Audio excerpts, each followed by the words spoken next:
내 마음을 알아야 세상 속에서 나답게 설 수 있습니다. 나와 세상을 잇는 마음의 이야기. 황상민의 심리상담소. 자, 오늘은 무슨 이야기를 하기로 했나요? 저희 그동안 소설 만든 거에 대해서 리뷰 좋아요.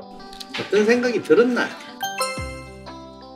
황심소 심리 미스터리 소설 연작. 그 증상 마음이었습니다. 이번에 소설들에서 좀 마음의 아픔이 몸에 드러난 게 많았잖아요. 맞아. 그 저는 나레이션 하면서 막 어떻게 세상 포즈 나쁘다는데 그냥 이런 생각하고 막 지훈이도 막 쓰러지고 약간 발작하고 이런 게 있어서 어머 얘 어떻게 이러면서 봤는데 잠깐만 나도 아프지라는 생각이 드는 거야. 저도 만성적인 통증이 있거든요. 잠자리에 들 때 아프거든요. 그러니까 이게 정말 누가 와서 바늘로 여기를 콕콕 주영님이시잖아. 잘 때 콕콕 찌르는 게 막 여기저기 부위로 올라갔어. 이렇게 얘가 막 옮겨 다녔는데 내가 어떨 때 그런 통증이 있지를 왜냐면 매일 있진 않으니까 보통 보니까 이제 명절이라든지 명절 앞두고라든지 아니면은 신체적인 과로가 확실히 있었던 날 스트레스 많이 받는 어떤 사건이 있었어. 그럴 때만 진짜 아파. 아, 내가 오늘 뭐가 그렇게 힘들었지? 라든지, 아, 오늘 내 하루가 어땠지? 아, 너가 아프구나. 너 뭔가 말하고 싶구나. 오늘 나 너무 일하느라 힘들었어. 명절 오는 거 너무 싫어. 표현하지 못하는 그런 스트레스들? 그런 게 몸으로 왔던 것 같아요. 저는 잘하려고 하는 강박이 있을 때 주로 아파요. 선미랑 되게 비슷한 게 저도 유튜브를 했었으니까. 근데 이전에는 제가 되게 참한 그리고 교육적인 컨텐츠를 하는 사람이라고 저를 생각했었기 때문에 선한 영향력 뭐 이런 거고요? 네, 맞아요. 그래가지고 그 좀 약간 이렇게 막 까부는 모습을 편집에서 다 삭제. 아, 있는데 일부러? 네, 다 지워요. 똑같아요. 선배랑 똑같아요. 만약에 말장난을 했어. 저 눈에 뵈는 게 없잖아요. 이런 말장난을 했어. 혹여나 다른 식약장애인들에게 피해를 입힐까 그분들이 기분 이러면서. 나빠하실 수 있고. 태연쌤은 뭐 통증 같은 거 없어요? 아, 저는 계속 아팠어요. 어디가? 어디가 아팠어요? 아, 여기저기가 돌아가면서. 예를 들어서, 뭔가 시도하기가 주저될 때, 그리고 뭔가 하기 싫을 때. 하기 싫을 때. 어떤 식으로 아팠어요? 머리도 아프고, 두통. 체하기도 아프고, 체하다. 그리고 막, 무릎도 아프고. 무릎도 아파요? 네. 그러니까 그게 한 번에 아픈 게 아니라, 여기가 아프다. 아, 근데 저도 걸어 다니는 종합병원이었거든요.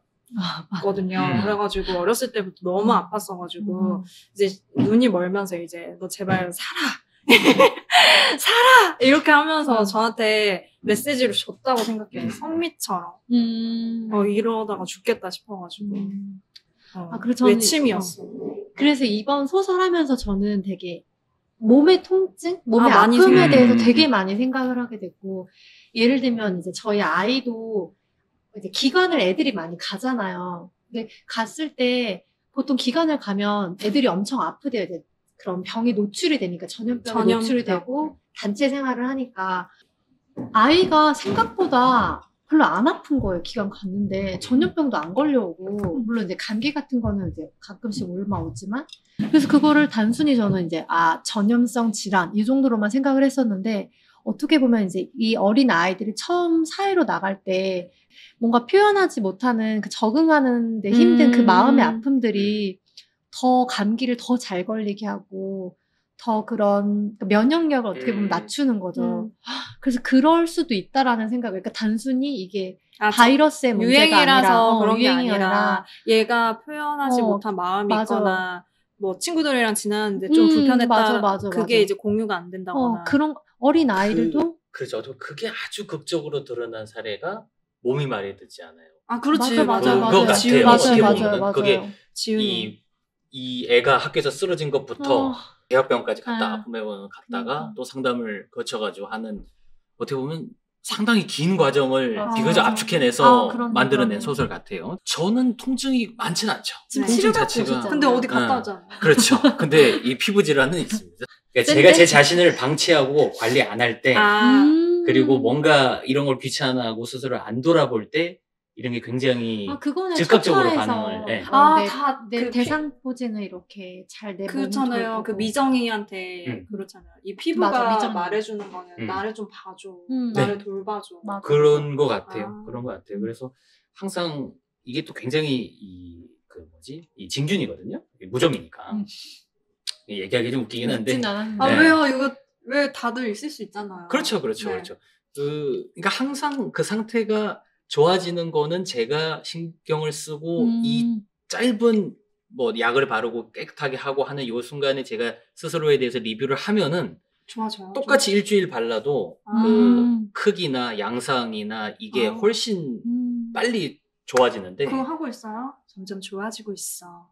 그렇게는 안 하는 것 같아요. 발가락아 사랑해. 근데 제가 이렇게. 항상 또 가지고 있었던 포인트가 뭐냐면은 그걸 하면서 자책을 하거나 보기 싫다라고 무시해버리려고 하는 거예요. 계속. 보기 싫다고? 보기 싫다.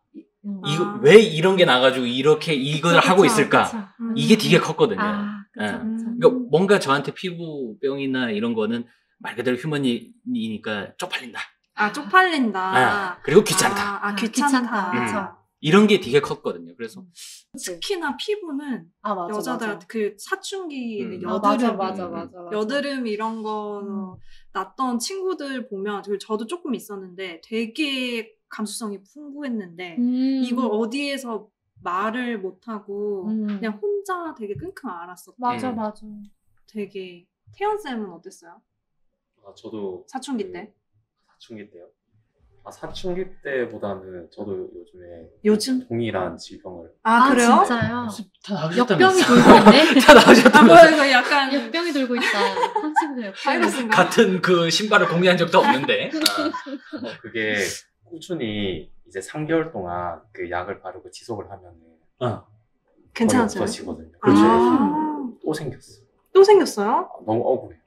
억울해요? 억울하다. 그렇게 열심히 했는데 아프면 재발도 많이 나오잖아요. 이번에 소설이 좋았던 게 뭐냐면 한 번 상담하고 짠 하고 뿅 하고 맞아. 절대 그게 아니에요. 맞아. 네. 현실은 그렇지 않죠. 다정함이 사라진 자리에 오잖아요. 재발하잖아요. 대상포진이. 두 분도 다정함을 발가락에다가 그러니까 더 많이 좀 다정하게 그렇죠. 발가락 양말 신으시고. 그리고 인내심과도 연관이 있는 거예요. 인내심? 네. 인내심? 꾸준히 해야 되거든요. 치료를 꾸준히. 맞아요. 그거는 꾸준히 나를 돌보는 거니까. 그게 잘 되지 않아서. 그렇죠. 그 어떤 소설에서 역할이 가장 다양하게 많으셨어요? 어떤? 저는 그 몸이 말을 듣지 않아요. 몸이 말을 듣지 않아. 1인 구역을 제가 했거든요. 근데 저는 이런 거 하는 게 너무 재밌고 원래는 어렵지 않은데 연습했을 때 너무 재밌게 했는데 녹음을 또 버튼을 누르면 목소리가 막 갈리고 태연쌤도 경험해보셨죠? 네, 녹음 버튼을 누르는 순간 뭔가 우리가 잘해야 된다는 그런 압박감 때문에 제가 하다가 기한 다가오는데 못해가지고 제 몸이 아팠어요. 그 현우 그 교수 캐릭터랑 김미정 원장님 캐릭터를 그렇죠. 막 하면서 갑자기 역할의 혼란. 왜요? 미정쌤 할 때 갑자기 남자 목소리를 막 이렇게 하다가 이게 왔다 갔다 거리기 때문에 아팠는데 제가 나은 포인트가 뭐였냐면 거기 대사 중에 또 나와요. 이 순간 난 완벽할 필요가 없어. 이 대사가 나와요. 그래서 저는 이 소설 하는 게 되게 도움이 되는 게 조금 내 마음을 대신 이 대사가 많이 말해줄 때가 있어가지고 그렇지.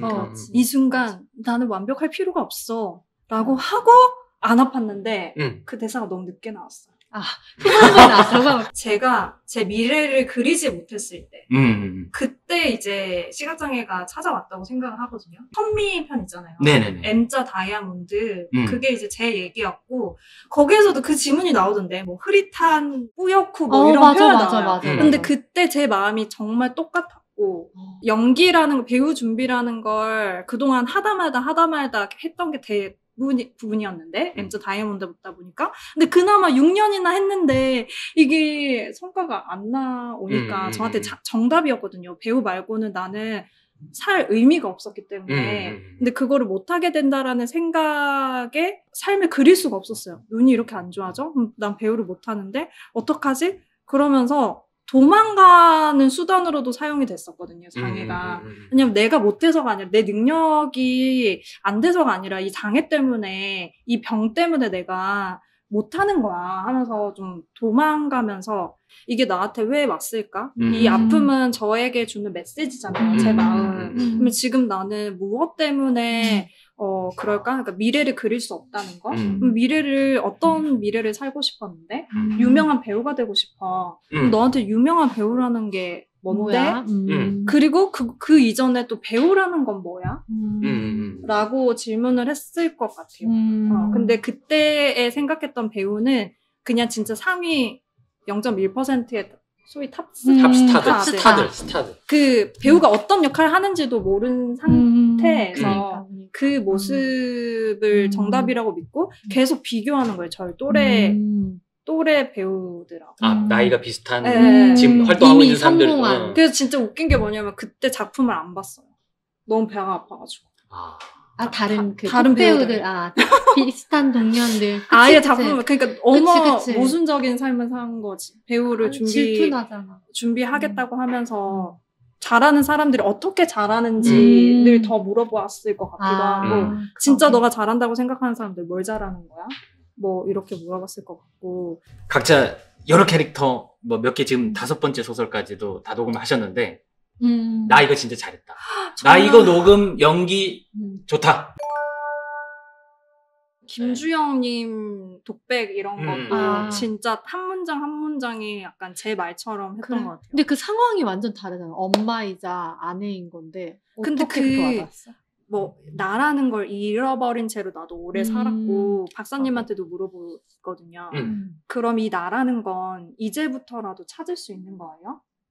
그런 대사도 있고 그다음에 내 삶이 내 스스로 내가 이끌고 싶어요. 이게 내 거라는 걸 제가 느끼고 싶어요. 내 하루가 내가 만들었다는 걸 느끼고 싶어요. 이런 대사들은 성향 상관없이 맞아. 이거를 공부하는 우리들도 가끔씩 하루가 너무 숙제처럼 느껴지고 녹음이 숙제처럼 느껴지고. 네, 맞아요. 그러니까 그렇죠. 그 주영이의 독백이나 말들이 저는 되게 개인적으로는 만족스럽고 감성적으로 제일 좀 이입이 됐던 건 피부의 맛. 그 친구도 그 미정. 제일 처음에. 그리고 좀 대리만족 경험이 되는 거는 김미정 원장님. 왜? 이렇게 나도 말해주고 싶다. 약간 따뜻하고 포근하게. 그러면은 예슬님도 많이 녹음하셨는데 사실 조금 다르게 연기보다는 나레이션을 훨씬 많이 하셨거든요. 맞아. 근데 연기는 아예 안 했지. 연기죠. 내레이션. 그러니까 나도 정인이가 처음에 너도 연기야라고 했을 때 나는 그럼 어떻게 연기할 수 있지? 근데 이게 나도 나의 믿음인 건데 이 내레이션이라는 거는 뭔가 중간에서 가장 색을 드러내지 말아야 된다? 그러니까 호불호가 없어야 된다? 이게 바로 구수님의 아나운서로서의 그러니까. 그 믿음인 것 같아요. 그러니까 적어도 내레이션은 그냥 뭔가 깔끔하고 간결하고 독자의 어떤 걸 방해하지 말아야 된다. 근데 저는 더 했으면 좋겠어요. 그치. 뭐 예를 들어서 비 내리는 금요일밤 막 이런 식으로 더 살려주셨으면 좋겠어요. 근데 나는 그러면 호불호가 있으면 어떡하지라는 생각을 하나. 그러니까 나를 드러내는 게 힘든가 봐요. 그러니까 저는 일을 너무 오랫동안 AI처럼 해와가지고 근데 그게 저는 그렇게 하는 게 잘하는 거라고 생각했어요. 근데 기본적으로 뭐 아나운서 관련된 일을 하시는 분들이거나 그걸 가르치는 사람들도 그 얘기를 강조한단 말이에요. 계속. 그쵸. 전 그게 아닌 걸 이제 알지만 여전히 이렇게 하고 있는. 근데 그거는 근데 다 비슷한 것 같아요. 좀 더 역할에 대해서 마음을 더 표현해도 될 것 같은데. 그래서 그런 의미에서 김주영 편의 남편 역할을 되게 잘하셨더라고요. 근데 저는 오히려 그냥 제 습관대로 그냥 그렇죠. 휴먼 남편대로 한번 녹음해보려고 그랬어요. 근데 그때 받은 피드백이 뭐냐면은 이분이 그런 남편 아니지 않겠냐. 로맨이죠, 로맨. 로맨 남편이지 않겠냐라고 하는 거예요. 그래서 그런 피드백을 받고 다시 생각해봐서 조금 톤을 다운시키긴 했거든요. 근데 항상 그런 고민이 있는 것 같아요. 뭔가 내가 자꾸 내 중심으로 이 사람들 역할을 확 바꿔버리는 거 아닌가라는 생각은 좀 해요. 그런 고민도 제가 좀 맞아요. 해요. 그거는 나도 마찬가지고 그 그치. 인물의 말이 되기 음. 위해서 그냥 성향을 다 떠나서 그냥 그 사람의 말이 아니라고 느껴질 때가 저도 되게 많거든요. 그래서 그 고민이겠다. 그래서 진짜. 그런 지점에서 제가 생각했을 때, 아, 이건 녹음이 잘 됐다라고 하는 거는 사실은 해운대의 피부과 원장님. 그 미정이 갔을 때 치료 안 된, 뭔가 이렇게 하면 돼야 되는데 왜 안 되니? 이거 휴먼. 그리고 이 신경과 그 원장님. 고준영. 비교적 제가 생각했을 때는 이런 사람들이 이런 톤으로 얘기할 것 같고 그 톤이 또 제가 비교적 자연스럽게 쓴 톤인 것 같았어요. 근데 그래요? 그렇지 않은, 사실은 이번에 잘했다고 해주신 게 오히려 사실 고민이 더 많았어요. 어떻게 될지. 싸우는 씬이거든요, 저희 둘이. 근데 각자 녹음을 하니까 맞아. 이게 너무 안 맞으면 어떡하지? 이런 걱정이 그 감정의 있었는데 고조가 안 맞으면. 그래도 잘 그게 것 맞았던 것 같아. 같아서. 그래서 그런 지점에서 이 배우 경험이 있으시니까 저희가 이제 그러니까. 배우 경험이 전혀 없는 사람들한테는 이런 연기 지도가 상당히 필요합니다. 아, 근데 이건 연기라는 것도 제가 그 에센스는 대한민국 대표 심리상담가 황상민. 누구나 쉽게 자신의 마음정신 건강을 확인할 수 있도록 직접 대면하지 않아도 언제 어디서든 인생 상담을 받을 수 있게 온라인 상담을 진행하고 단순히 들어주는 상담에서 그치는 것이 아니라 고민의 근본적인 원인을 파악하여 내담자가 원하는 삶을 향해 나아갈 수 있도록 내면의 힘을 키울 수 있는 해결책을 제시합니다. 마음, 정신, 건강, 조치의 황상민 박사님께 온 오프라인 심리상담을 받아보세요.